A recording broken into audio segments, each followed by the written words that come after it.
Hello again, Year 4. Today I'm going to be reading you Chapter 3 from our story Cliffhanger. Hope you enjoyed the first two chapters. Okay. It took ages and ages to get up to the top of the hill, and all the way up I kept thinking about what it would be like coming down. The others raced ahead, desperate to get there first. I was jolly determined to be last. Jake kept yelling to Biscuits and me to hurry up. We went as slowly as possible, and even slower, and then we slowed almost to a standstill. Come on, you guys, we're all waiting, Jake shouted. He had the others gathered round, ready to learn about abseiling. Biscuits and I had to gather too, puffing and panting. It was like being on the edge of the world. I took one look at the steep drop and started shaking. Kelly and Giles were pushing and shoving each other, arguing about who had got to the top first. They didn't even seem to notice that they took 6 steps the wrong way. They'd be pushing and shoving in thin air. Hey, no messing around now, said Jake. This is the serious bit. Okay, abseiling for beginners. He got all the ropes out of his backpack. Who's going to go first? Me, said Giles. No, me, pick me, Jake, please, said Kelly. You two are always first, said Jake. He put his arm around Laura and Leslie, who were hanging on to each other. How about you, Laura? Or Leslie, said Jake. Leslie can go first, said Laura. No, you can go first, Laura, said Leslie. Jake laughed. Then he looked at me. How about you, Tim? No, I squeaked. Biscuit suddenly stepped forward. I'll have a go, he said. We all stared at him, stunned. Great, said Jake, giving him a pat on the back. Okay, come and step into the harness, Biscuits. That's going to be a bit of a squeeze, said Giles. Why do the boys always go first? It's not fair, said Kelly. You lot pipe down, said Jake. Watch carefully and listen. He was helping Biscuits get the rope sorted around him. We'll hitch this up and tighten it. It's tight already, said Giles. Giles, be quiet, said Jake. Now we tie up all the buckles and clips, this gadget here, tighten it up, see, so it can't be opened. That means you can't fall out. Are you sure, said Biscuits. He was starting to sound as if he was regretting his decision. He shifted from one foot to the other, helplessly trussed up like a turkey. I'm 100% certain, pal, said Jake. Now you go down at your own pace. Biscuits screwed up his face.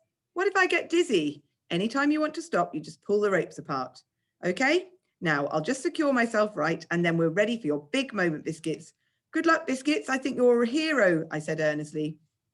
Biscuits beamed at me through his teeth, though his teeth had started chattering. Okay, start walking backwards towards the edge, Biscuits, said Jake. This is when it starts to get a bit, Biscuits wavered. Even Giles and Kelly looked relieved they weren't going first now. The thought of stepping backwards into space made my legs tremble inside my tracksuit. You'll be fine, I promise, said Jake. When you get to the edge, stick your bottom out, legs and feet at right angles to the cliff, and don't let go of the rope, especially not with your left hand. You walk yourself down. You're in control. Your body weight helps you down. Then Biscuit's body weight's going to whiz him down mega fast, said Kelly.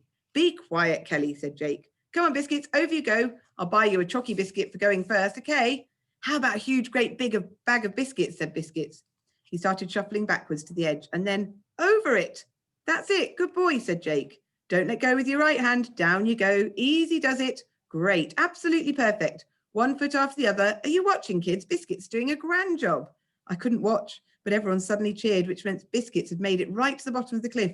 I didn't dare look all the way down, but I shouted, well done, Biscuits, into the wind. There, I told you it was easy, said Jake, hauling the ropes and harness back after Biscuits had unscrewed himself. Okay, Tim, you next. No. Yes, said Jake, coming over to me. No, I said. You've all got to go sooner or later, said Jake. Later, I insisted. No, sooner, said Jake. Get it over with. I can't, I said. Yes, you can, Tim, said Jake, holding my hand. He's scared, said Giles. We all get scared, said Jake, especially the first time.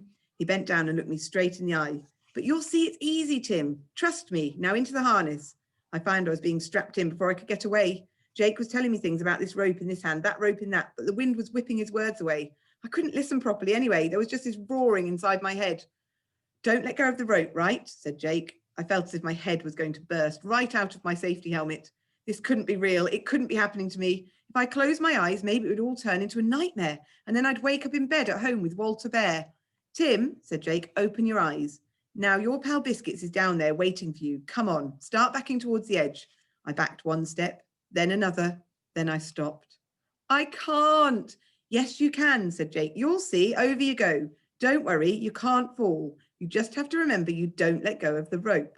I stared at him and started backing some more. Then my heels suddenly lost contact with the ground. I slipped backwards and suddenly there I was, suspended in midair.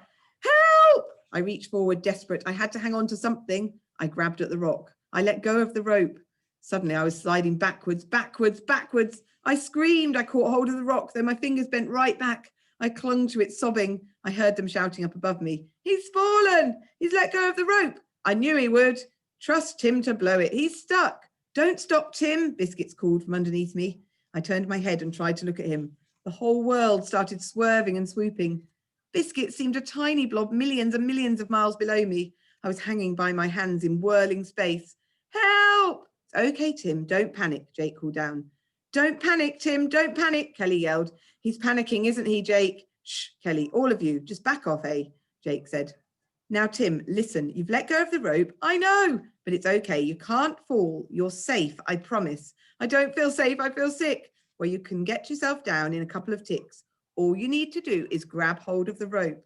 How? Just let go of the rock and I can't. Was Jack crazy? The rock was the only thing stopping me swinging through space. I couldn't let go. You're safely strapped into your harness, Jake called. You don't need to clutch the rock. You've just got to take hold of the rope and then you're back in business. See the rope? Tim, open your eyes. I can't look down. Look up. Look at me, said Jake. I tilted my head and dared peep out between my eyelashes. Jake was leaning right over the edge, not too terribly far away. He gave me a thumbs up sign. That's the ticket now. It's okay. Have a little rest if you like. It's not so bad now, is it? Yes. You can dangle there all day if you really want, said Jake. No. Or you can get hold of that old rope and walk yourself down 1 foot at a time. Easy peasy. I peered up at him. Can't you pull me up? I begged. We're trying to get you down, not up, said Jake. You can do it. You're being ever so brave. He had to be joking. Stay there long enough and you'll get such a head for height. You'll become a trapeze artist, said Jake. I don't think. So just reach out, Jake urged. I thought about it. My fingers were hurting terribly. My hands were so scratched and sore. I couldn't hang there forever. Maybe if I let go and grabbed the rope, I could get down. So I loosened my grip. I reached out suddenly. I tried to grab. I swung round and it was so scary. I shut my eyes and caught hold of the rock all over again. I heard the others groaning, but Jake didn't give up on me. Nearly. Try again. Go on. So I tried again. I reached out. I made another grab at the rope. My hand was sticky with sweat, but I got it. I held onto it. I had it safe. Well done, Jake called. There, I knew you could. Just keep hanging on to it this time, eh? Now walk yourself down. I tried to move my feet. They were numb inside my boots. I made a teeny tiny mouse move downwards. Great, said Jake. Now another. Great step. My other leg moved and I moved too. I was going down. We're back in business, said Jake. There we go. That's it. You're getting the hang of it now. I'm doing it, I said, stepping myself down through space. That's right. You're doing it, Tim, Jake called. You're nearly halfway down. Doing just great. Carry on, nice and easy. Well done. I'm doing it, I mumbled. I'm doing it. I'm doing it. It's awful, but I'm doing it. Come on, Tim, Biscuits called up at me. He sounded much nearer now. You're nearly there. I carried on quicker and quicker, and suddenly I was at the bottom, and Biscuits gave me such a thump on the back to congratulate me that I nearly fell over. You did it, you did it, you did it, Biscuits sang. Jake was cheering me from right up at the top of the rock. Well done, Tim. It wasn't so bad, was it? Do you want another go? I shook my head so hard, my helmet wobbled. Never, ever, ever again. All the others managed it without making a fuss. Giles was especially good at it. I knew he would be. He went on and on at me, going back to the centre. You were so scared, he said. You just dangled there and you cried. He kept pushing and punching me too when he thought Jake wasn't watching. Really hard. After tea, Jake asked me to help him look for the lost balls in the garden. Just him and me. I found a red ball right in the middle of the roses and Jake was pleased. Well done, Tim. He patted me on the back. His hand stayed on my shoulder. You're finding it a bit tough at the moment, aren't you, Tim? They keep teasing me, saying I'm scared. Well, it's mostly one person in particular in my bedroom, the one who isn't Biscuits. Jake sat down and I did too. Giles, said Jake, throwing the red ball at me. Giles, I said, sighing, catching the ball. You caught it, said Jake. I threw the ball back. He threw it to me and I caught it every time, but Jake was giving me very easy throws. You could try standing up to him, Jake said, bouncing the ball. The ball skidded into the roses again. I went to fetch it. I found a little wiggly worm too. It almost got run over by the ball, but not quite, and I stroked it very gently. I'm like this little worm, I said, holding it in my hand, and Giles is like the great big blackbird going peck, peck, peck at me. Jake seemed surprised that I liked worms, so I told him about this pet worm I had once called William. I filled a shoebox with earth and made him a special worm motel, but then Mum made a fuss and I had to empty the shoebox into the garden. I'll tell you a secret, Tim, said Jake. Jake said he was scared of worms. Always, ever since he was a little boy, and all the other boys teased him and threw worms at him to make him squeal. So one day I thought, this is nuts. I made myself pick up a worm and I threw it right back, and it was okay after that. I wondered whether Giles was scared of worms. Jake said everyone's scared of something. Mice, the dark, wetting the bed. I held the wiggly worm out and he squealed and made out he was dead scared, but he was only kidding. I think you've been kidding all along, Jake, I said, to make me feel better. Jake laughed and said I was amazing at sussing things out. I've sussed out one thing. I know what my friend Biscuits is scared of. Running out of biscuits. Right, so that's the end of chapter 3, and we'll have to wait for another day for chapter 4. See you all soon. Bye.